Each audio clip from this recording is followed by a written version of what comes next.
300,000 Just people. the Congress, you should run for Congress, I'm telling you. Of course, at this point, Buffalo has such a hold on the Congress for this area that it's over. Right. I mean, nobody in Chautauqua County will ever become a congressman again.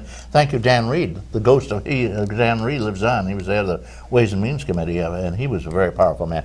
Lots of callers coming in. We'll take a moment or two. I still want to ask Cathy a couple more questions. You're aware of the, because I bring it up regularly, of the 40-year decision, the so-called Levittown decision on school taxes. And the Supreme, went all the way to the Supreme Court. The United States Supreme Court ruled that it was illegal to collect school taxes the way we do it now. And unfortunately, they had put in, instead of giving a date when they had to stop doing it, they had with all due haste, which means nothing. You can do it whenever you want. And even today, 40 years later, New York State, as well as most other states, are still collecting school taxes with the real estate, which is unfair, illegal, as well as immoral. And they did set up the STAR program to offset that before the whole world went crazy up here and everybody sued New York, being very litigious. Two more calls. Okay, great. And then I'll let you respond if you feel like it. Oh, well, of course I feel like it. Good morning, caller. Thank you for waiting. Yes. Good morning, Senator. Pleasure morning. to see you. It's nice to hear you. I'm watching you as we speak. Senator Young, I have more of a statement than a question for you, if that'd be all right. I am one of the very concerned citizens of this county. We're seeing so many changes, especially in Washington, that as an American, it's quite frightening for the future of my children, my grandchildren.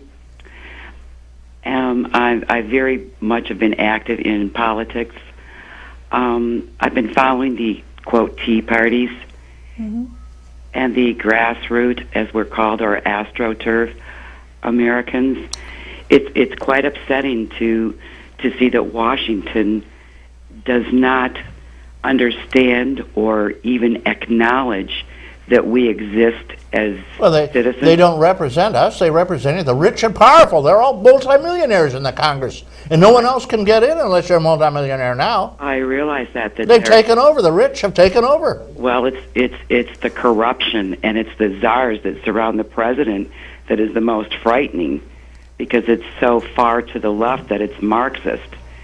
And as an American, I'm quite worried because all moral values are diminishing, integrity. Everything that we've been taught as children is just being taken away, ignored, or we're shunned or silenced. What do you think? Well, one of the things is that I am very happy that so many people are starting to pay attention. I felt for so long that, not everybody, but a lot of people were not paying attention to what the federal or the state governments were doing. And I think it's important that people get involved in the political process and the government as much as they can. So as far as some of the things that are going on, I think spending, for example, is a major problem that we're dealing with. And you talk about future generations, and I've actually read that the federal spending going on right now is equivalent to $343,000 per man, woman, and child in this country. Over 300,000, almost Over 3.5 Exactly. 100,000 per person? In debt. Does that include babies? And babies too. Oh my God. And that's debt. And our children and our children's children are going to have to pay that off. Right. And I have very deep concerns about that. Another statistic I saw was that future generations' standard of living is going to go down by 30% because of the tax burden that's going to be laid on them with the irresponsible decisions being made now. Well, and, I'm a parent. I've got a 25-year-old, 24-year-old, and 21-year-old, and every parent wants the next generation to have it better than they had. Exactly. My parents wanted that. My grandparents, my grandpa and grandma were poor. They had a farm, and they made sure, though, that their 4 children were able to get a college education, which was amazing. My grandpa used to joke that he got kicked out of 3rd grade for not shaving.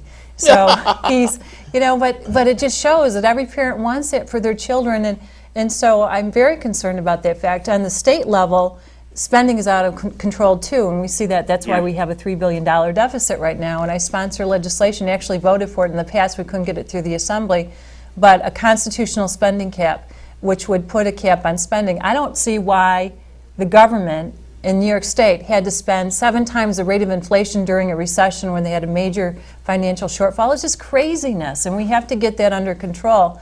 So the best thing that I can say to you is, I understand your concerns. I have a lot of concerns too.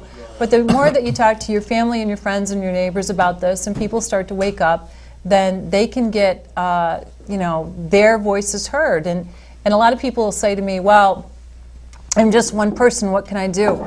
Well, every vote counts. And one of the most sacred rights that we have as Americans, and I've traveled around to third world countries. I've been around the world, and I'm not a world traveler, but I've been to different countries and seen and what they go through. And we take so much for granted as Americans, and we've got to exercise our rights, and one of those most sacred rights is to vote. So we have Election Day coming up on November 3rd. I'm not up for re-election, but I would encourage everybody, get out there and have your voices heard. Well, you've always had my vote, Senator. Thank you. And thanks for calling. And is there anything as a citizen that we can do to, we've had the stimulus crammed down our throats, and now we've got the health reform being crammed down our throats, and it feels like anyone who objects to it is silenced or ignored or pushed aside. And this, as a concerned citizen, I know there's a lot of us that feel this way. Well, again, just stay active, and I think that's the key, is to stay active. Yeah, another thing you can do is call Higgins and tell him he should come on senior report. He won't come on anymore, apparently. Really? Yeah, 3 years now, he hasn't been back. Oh, my gosh. When he was running, of course, he was on every week, but not every week, but he did show up several times. In the meantime, we can't get our congressman even coming down here. Well, that's a good point, is that people should stay in touch with their elected representatives. Now, I try to be all over the place because I figure that I can't represent folks unless I know what's on your mind. So I try to be at places, but we have, email, Facebook, Twitter. We do all kinds of things, teletown hall meetings, because I want to hear from you. And if anybody has any questions, concerns, ideas, don't hesitate to let me know, because I get my best ideas from the people in my district. So, just stay in touch with me. And I always think it's a shame when you have an elected representative who kind of surrounds himself and cuts himself off from their constituents, because we have a system of representative government, and that's why it's so important for people to be in touch with the people that they serve. Well, thank you, caller. Thank you. And I will second that. You are very, very easy to get in touch with. Your office is and Dan Toomey, what a job he does. Yeah, he does He's a good a job. terrific. I see more PR telling where you're going to be, what's going on, so that basically people can meet with you. And you are all over Chautauqua County. I can't speak for the rest of them, but I know Chautauqua County for sure. Well, I'll end up in Livingston County tonight, so Okay, I'm on a great. district Yeah, tour well, you today. have birthday parties coming up too. I do, tomorrow. Okay, we got another call. Do you want to talk? Do you want to just shut the phone down and talk, or do you want to? No, whatever. If Hey, people good have morning, questions, I caller. would love You're to hear on, caller. Hello there. You didn't leave, did you, sir? You got cut off. Oh, go call back then. Yeah, call back. Mort, he's only worked on the phones for 14 years. He's not quite sure what buttons to push. Okay, I did want to speak very briefly about the school taxes. That is a monster. Mm-hmm. That's a monster, and they're jumping 6-10% all over the place. I know, they have to get under control. And one of the problems that I see is that our schools are emptying out. Right. You look at this school right here. I think it was built for 1,400 students. It's down under 800 students, I do believe. About right half, almost. Right, yeah. Exactly. And when it was built for 1,400 students, they had all these studies, they had all the best information, they had projections.